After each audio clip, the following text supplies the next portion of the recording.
កាលពីព្រេងនេះមានបរិសុទ្ធជាអ្នកមានម្នាក់រស់នៅក្នុងទីក្រុងមួយ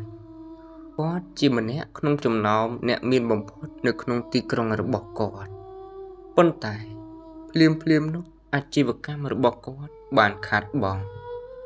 ហើយទ្រព្យសម្បត្តិទាំងអស់របស់គាត់ក៏រលាយបាត់គាត់ខ្លាចជាអ្នកក្រយ៉ាងខ្លាំងហើយសូម្បីតែលុយទិញអាហារក៏គ្មានដែរក្នុងស្ថានភាពបែបនេះគាត់គិតថាគ្មានអនាគតសម្រាប់គាត់ទេលើកលែងតែភាពងងឹតហើយគាត់ចាប់ផ្ដើមគិតអំពីការសម្លាប់ខ្លួនយប់ងងឹតមួយគាត់បានចេញពីផ្ទះដោយស្ងៀមស្ងាត់ហើយបានទៅលើច្រាំងថ្មចោតខ្ពស់មួយដើម្បីធ្វើអត្តឃាតដោយលោតចូលទៅក្នុងទឹកទន្លេពីលើច្រាំងថ្មចោតនោះប៉ុន្តែនៅពេលដែលគាត់ហៀបនឹងលោតចុះពីច្រាំងថ្មចោតស្រាប់តែមានដៃចាស់រឹងមាំពីរបានខាត់គាត់ភ្លាមនោះផ្លេចបន្ទោបានបាញ់ហើយគាត់បានឃើញថាមានព្រះសង្ឃចាស់មួយអង្គកំពុងកាន់ដៃគាត់ព្រះសង្ឃចាស់បានសួរគាត់អំពីមូលហេតុនៃការធ្វើអត្តឃាតបុរសអ្នកមានបានប្រាប់គាត់គ្រប់យ៉ាងបន្ទាប់ពីស្ដាប់រឿងទាំងមូលព្រះសង្ឃចាប់ដើមសើចហើយសួរថាដូច្នេះអ្នកទទួលស្គាល់ថាអ្នកធ្លាប់សប្បាយចិត្តពីមុនមែនទេបុរសនោះឆ្លើយថាបាទព្រះអង្គតំណាងរបស់ខ្ញុំឬចែងចាំងពេញទំហឹងប៉ុន្តែឥឡូវនេះទ្រព្យសម្បត្តិទាំងអស់របស់ខ្ញុំបានរលាយបាត់អស់ទៅហើយឥឡូវនេះមានអ្វីសល់ក្នុងជីវិតរបស់ខ្ញុំទេលើកលែងតែភាពងងឹតនិងភាពក្រីក្រ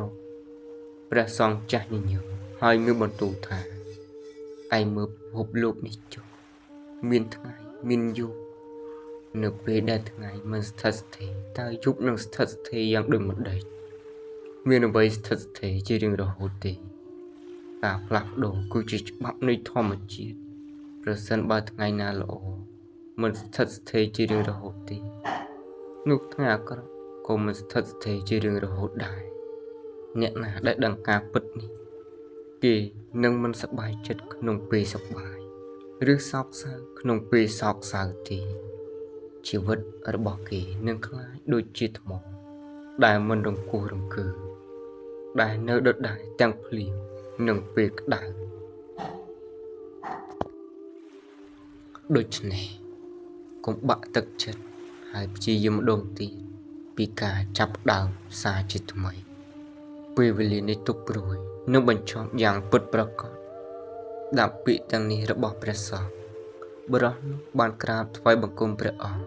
ហើយគាត់ក៏ត្រឡប់ទៅផ្ទះវិញគាត់បានខ្ចីប្រាក់ខ្លះពីអ្នកផ្សារហើយចាប់ផ្ដើមអាជីវកម្មរបស់គាត់ម្ដងទៀតហើយមិនយូរប៉ុន្មានគាត់ក៏ក្លាយជាអ្នកមានម្ដងទៀតហើយឈានដល់ស្ថានភាពដែលគាត់ធ្លាប់មានពីមុនប្រសិនបើយើងមើលក្នុងជីវិតរបស់យើងនឹងឃើញថាមានពេលខ្លះក្នុងជីវិតរបស់យើងដែលយើងបាត់បង់ភាពក្លាហាន